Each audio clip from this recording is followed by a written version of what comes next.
It was a bone. There was no mistaking it. A bone. It fell at his feet, brown and sere, except where a chip from the edge shone white against the packed earth lining the trench. For a moment Dan stared in disbelief, his eyes striving to see a stick, a twig, a length of rusted pipe, or anything more likely than a bone.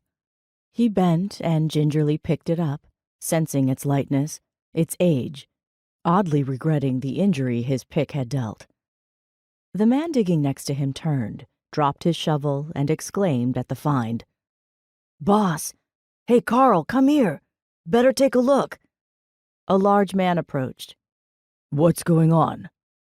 Dan handed the bone up to the foreman, who held it distastefully between two fingers, first curious, then dismayed, then furious that it should be here.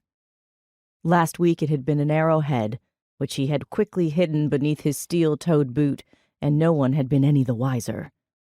And then there were those pieces of blue and white tile unearthed from a giant bite from the backhoe. He had been confident they were nothing more than discards from an old bathroom floor, hardly worth notice, and certainly not enough to stop digging the trench. Those he had flung into the dump truck without hesitation, not even bothering to hide them. But a bone. Not a dog bone. Not a piece of rawhide withered and twisted with age. Not a soup bone or the remains of someone's chicken dinner. Nor probably an animal bone like one from the sheep that, he was told, used to graze long ago in the park to the north, though it did look pretty old. But sheep had thick, short bones, at least if you could judge from a leg of lamb. This bone was long and slender. It looked suspiciously, ominously, like it once had supported the body of a person. And this time he could not follow his impulse and bury it hastily in the dump truck, for he had not been the one to find it. It had fallen free from the side of a newly dug trench, just when they had reached the depth where the new main pipe would be laid.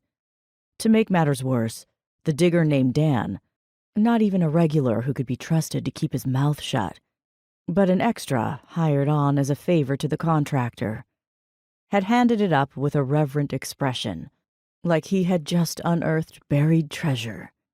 And the other man in the trench looked almost as fascinated at the find.